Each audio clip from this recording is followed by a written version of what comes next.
Well, this is it looks like a real miss at bouncing back from getting back for this ball game. We did the things we thought we needed to do to get right, but we didn't play well in the first half at all. And you could see it across the board. Teams in offense and defense, we weren't physically back as much as they were. They played really well. They were strong from the beginning, and it put us behind them. But we weren't out at all, and our guys didn't feel like that. We kept mentally we were okay, but physically we just didn't seem like we made the bounce back as well as we normally do in coming back after the Monday night thing. So I got to do a better job. I really, it's all three phases, so it's me. And so I've got to do a better job making sure I manage our return and so that we get on the field and we're ready to go. The guys were trying, but we just didn't quite have it like we had before. So it's there for us, and our guys know that. We stayed with it. We kept hanging. We kept trying to find a way, and their belief about it was ongoing. So I'm really happy with that. It gives us a chance to keep finding ourselves and see if we can get our game right. It was a good bounce back game for Gino, even though he was under duress a good part of it. He found his way and got us back on track, gave us a shot. Trey Tucker had a terrific football game for us, and it was good to see that. The kicking game was really explosive, and it looked like we were off, and so it's not scheme wise, it's just physically. I think I didn't get him right, so I'm taking this one, and I'm disappointed in myself that I didn't see it coming. And I give Danny a lot of credit too. His guys were ready to go. They played a fine football game under duress too. They've had guys that were banged up and all that, and give them a lot of credit for directing a good win. So got to get back to work. And that was Pete Carroll. From Landover, Maryland, Northwest Stadium to be exact, where the Raiders just got thumped today, 41-24. Nothing really good to come out of this loss. It was embarrassing, to be honest with you. And I think everyone in that room was and searching for some answers 3 games into this season. But before we get to all the gory details, maybe a couple of good things sprinkled here and there. I just want to remind everybody that you're watching Vegas Nation First and 10. I'm Vinny Bonsignore. I cover the Raiders for the Las Vegas Review-Journal. To my right is my good friend and colleague Adam Hill, also covers the Raiders and everything else for the Las Vegas Review-Journal and Vegas Nation. First and 10 is brought to you by the Las Vegas Review-Journal and Station Casinos STN Sports. I mean, we could give an excuse or some sort of an explanation because it looked like the Raiders just didn't show up today, and maybe part of it is a short week. The Commanders coming off a long, break, having played the Thursday before, so I think they had 10 days off. But nothing you say can explain or condone what happened today on that football field right behind us, especially with the Commanders not playing with Jaden Daniels, having to go to their backup quarterback. Just one big play after another for Commanders. 5 plays of over 40 or more yards, 3 over 50. Or more, 1 for 90 yards. So it was just a complete breakdown from special teams to defense to the offensive line. Where do we even start? Yeah, I mean, I think it's there. It's no one group to be blamed. I mean, you could say, well, the offense really struggled. They couldn't run the ball again. They couldn't pass protect. They couldn't block anyone.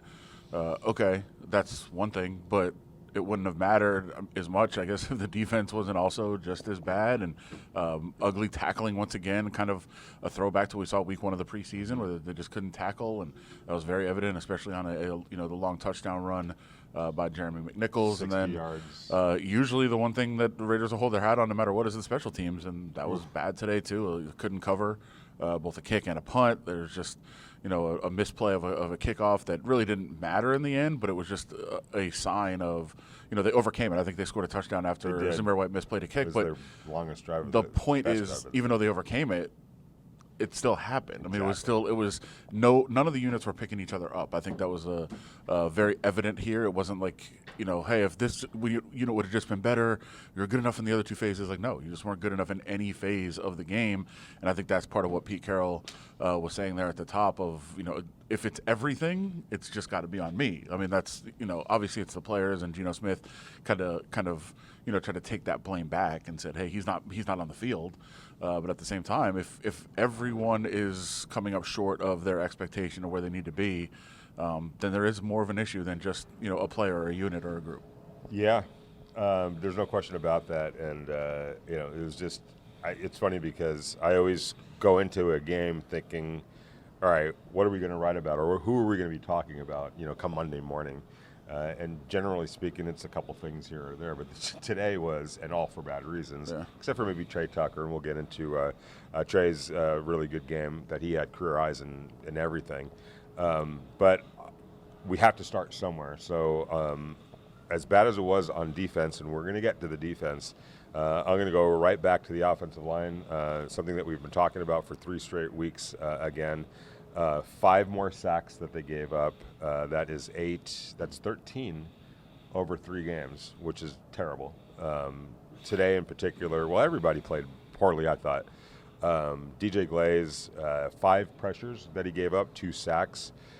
Alex Kappa, who got the start at right guard, 7 quarterback pressures that he gave up. Again, 5 sacks that they surrendered to the Commanders. Yes, Ashton Genty had a career high, 63 yards, I think it was, rushing, over 60 yards. But it was still under 4 yards per carry and just wasn't good enough. And for the most part, some of those carries, some of his bigger gains came after the game was well out of reach. And, the Commanders are I think the bigger issue, the run game was stagnant again. They had a couple of nice runs that made the stats look a little bit better, but it was, few and far between. And then the bigger issue is that in a couple of situations where they absolutely had to have it, had to get a yard here, couldn't do it.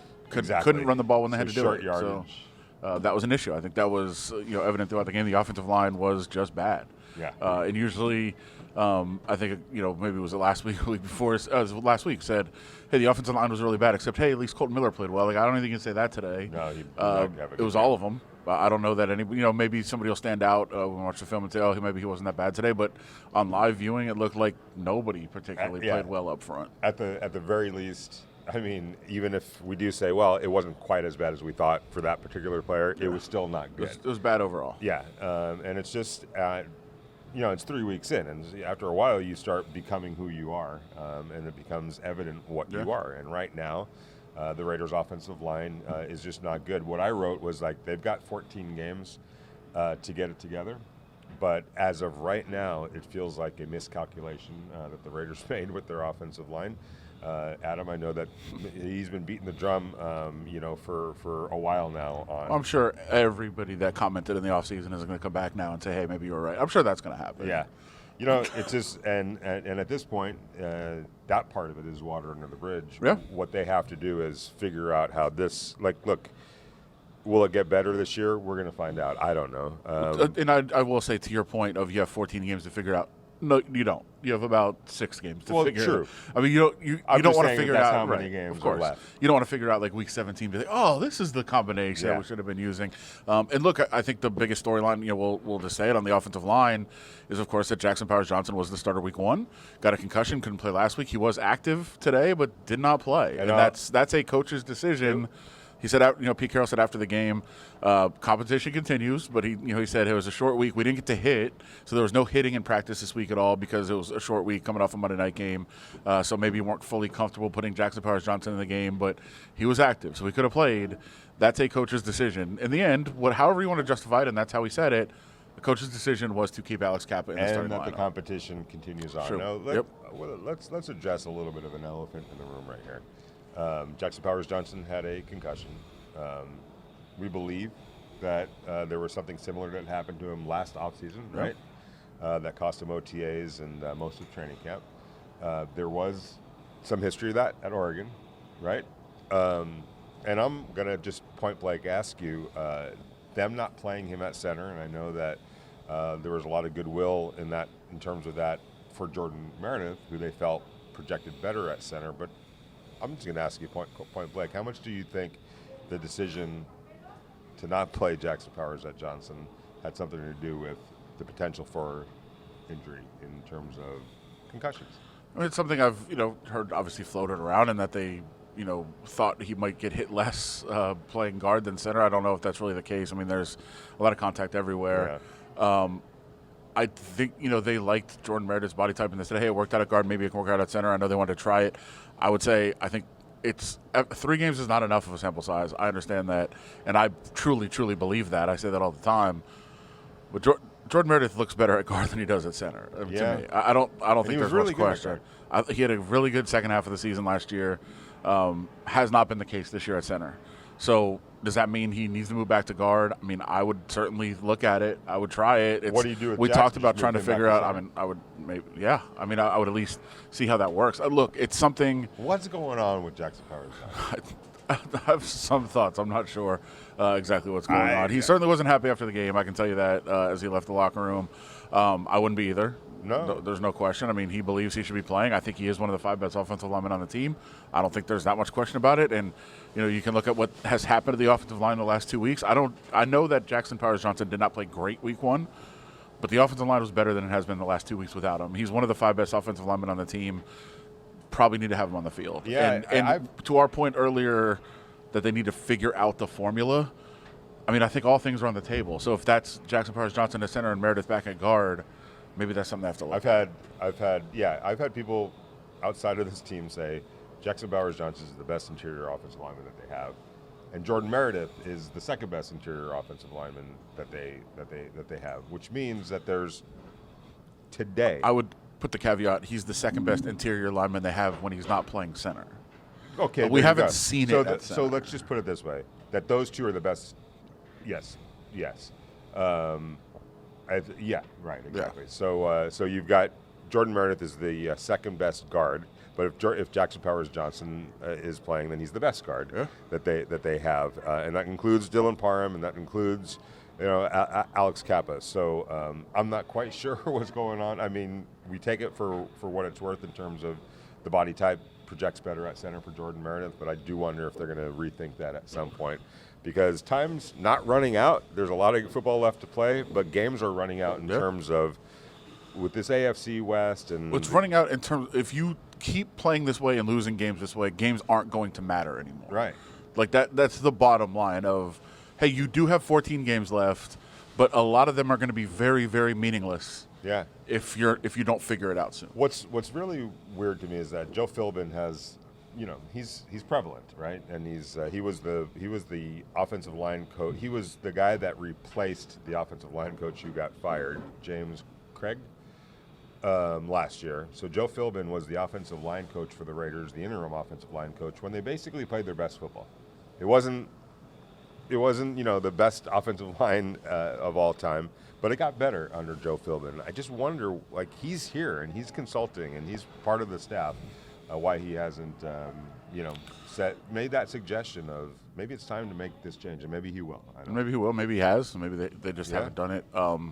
And who knows if that'll work? There's no guarantee that works.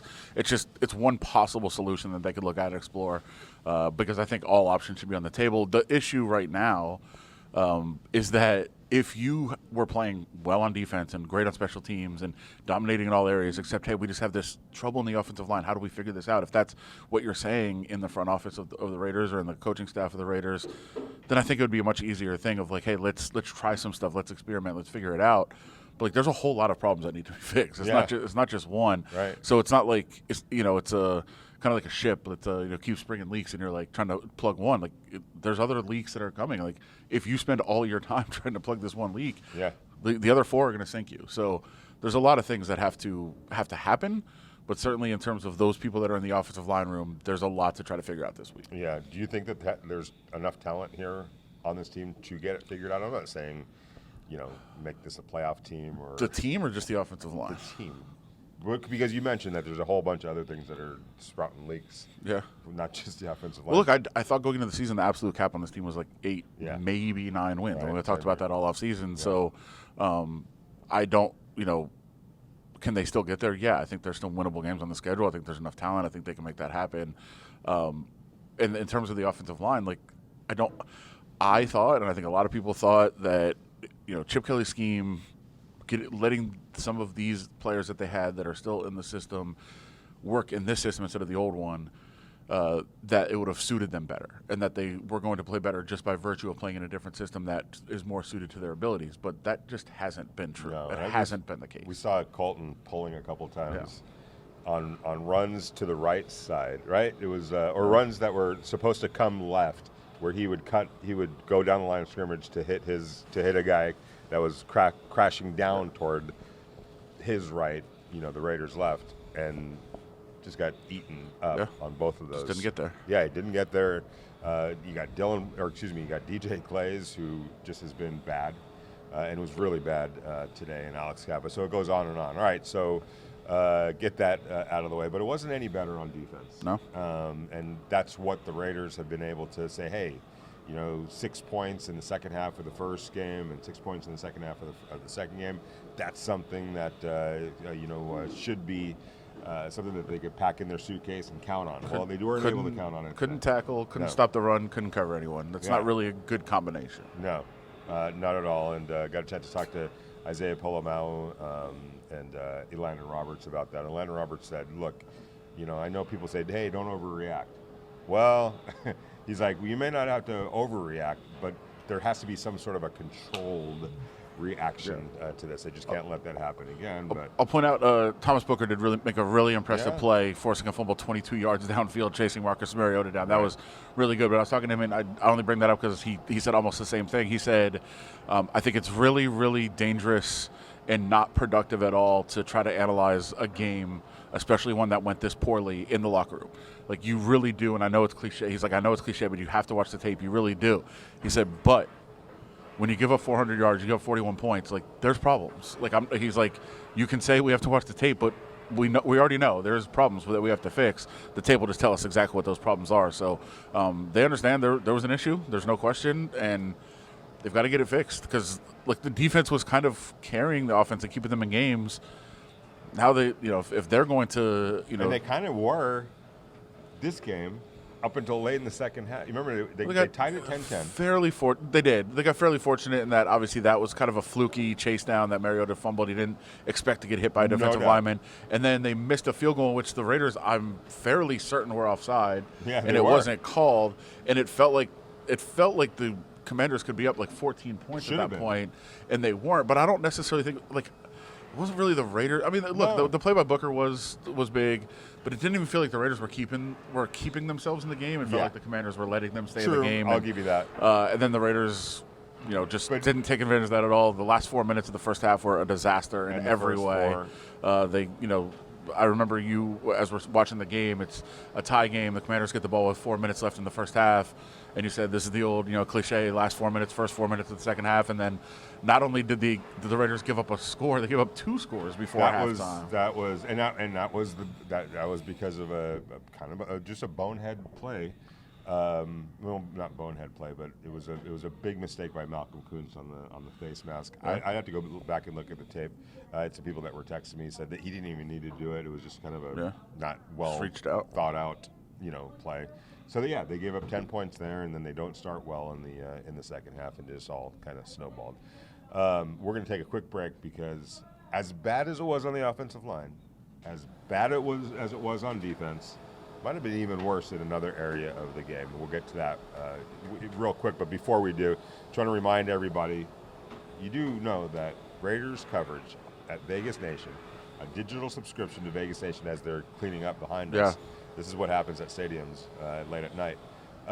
25 cents for the next 3 months, a digital subscription to Vegas Nation, 25 cents for the next 3 months. All you have to do is go to mylvrj.com/nation. mylvrj.com/nation to get a digital subscription to Vegas Nation for 25 cents, Adam. Wait, do I do that on my phone or on a computer? You can do it both, but I think on the computer probably the easiest way to do it. But I'm going to say phone's easier. Phone's easier. Okay, he's a phone guy. I'm a little still more on the old school. But either way, it's simple. mylvrj.com. Thank you very much for doing that. /nation for digital subscription to Vegas Nation for the next 3 months. Did you say 25 cents a day? No. For the whole 3 months? Yeah, 3 months. That's 90 days essentially for 25 cents. It'll get you through the regular season or basically football season. Even if the month has 31 days? Even if the month has 31 days. That's crazy. 29, 30, 31. It's 25 cents for the next 3 months of a digital subscription to Vegas Nation. Our thank you to you for being such loyal subscribers. When we get back, we'll get into what was probably, arguably, the worst unit for the Raiders today, and that's saying something. we just didn't play good enough in all three phases. It's just not our standard. We got to play better. We got to start fast and finish better. I feel like we had moments where we played well, but just overall, it just wasn't a good performance on all three levels. Nobody was happy in that Raiders locker room. It's going to be a long flight back to Las Vegas from Washington, D.C. But as we mentioned, Adam, as bad as the offense was, especially the offensive line, as bad as the defense was in tackling and sloppy, letting up big plays, way too many big plays. I don't know that anything was worse than what the special teams was. A 69-yard kickoff return to start the game led to an easy touchdown and a 7-0 deficit, which the Raiders never were able to rebound from. And then a 90-yard punt return. It's been a long time since I've said that, but a 90-yard punt return where it was the Ole defense. Like, nobody touched Jalen, what's his last name? Neal, was it? The returner for the Commanders. Jalen Lane, right? Lane. Yeah, Jalen Lane, rookie from up the street in Virginia Tech. Nobody touched him for the Raiders. It was as bad an execution as I can remember on a punt team. The Raiders usually have a pretty good special teams. It was horrible today. Yeah, it wasn't good. And on that play, the coverage obviously not good. Trying to remember some of the worst offenders on the one. I think Tommy Eichenberg was got down there and then got blocked, but wasn't really in a great position. And then Isaiah Pull-Him-Out was kind of caught in the middle, and he broke down, and then he just kind of realized there was such a big hole that the return can go either way. It was like a goalie in soccer. At first, the guy takes the at first it looked like from where we were up in the press box, looked like he just kind of stopped. But when you look back, it was he can go either way. I mean, I'm caught in no man's land here, so I'm on the dead run, try to stop, break down, and all of a sudden the guy's by me. So that's kind of what happened there, and then nobody else had filled their lanes. Nobody was there, and it was just he was gone. And look on the play was that's where sometimes you're too good of a punter. I mean, AJ Cole just crushed that ball and probably thought that if he got it inside the 10 that they weren't going to catch it. But he got it inside the 10, and they went back and caught it, and then went. And so kind of the ultimate outkick your coverage moment there. But still, you've got to cover that. You can't allow what happened on that play, and that's not even to mention, as we said a few minutes earlier, Zamir White, who kind of misplayed a kick in the hit the landing zone, kind of bounced around a little bit, got by him, got to the end zone. So it wasn't disastrous. We've seen some plays be disastrous from some other teams. He was able to get on it, doubt it. Would have been a live ball if he didn't, and get out to the 20. But that's the 20 instead of the 35. Right. I mean, you've got to corral that and move it upfield. That's what this new kickoff rule is about. You can't let a guy bounce it like that and let it get into the end zone. So nothing not on really that one good because as Adam said, it goes to the 20 rather than 35. Yeah. So you're not even giving yourself a chance. Nothing. You want to point out positives or find there just wasn't a whole lot of them. I mean, like we said, the Thomas Booker play, chasing down Mariota 20 yards downfield as a defensive tackle. That's really impressive. Yeah. Trey Tucker's stats were really impressive.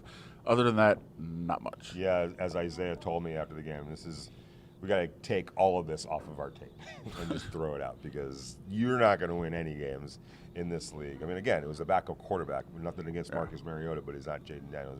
Imagine if Jaden Daniels was out there and that was the effort that the Raiders – and I don't know if it was effort quitting this. It was just a total lack of execution. And it is what it is. It wasn't acceptable, and the Raiders understand that. So look, they gotta put this one behind them as quickly as possible. They got the Chicago Bears, who did they win today? I know they were. They're up big. They're up big still against the Dallas going Cowboys. On right now. No, it's at home. It's in Chicago. Home. Okay, so.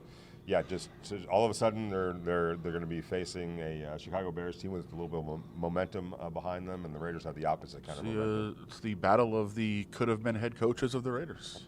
It is the battle of the could have been head coaches of the Raiders, yes, indeed, and so we'll see if Ben Johnson is thank you for not thanking himself for not taking the Raiders off. And I will make a prediction this week. I promise you, everyone watching this, that at no point are we going to play a clip of Pete Carroll saying, hey, Ben Johnson didn't want this job.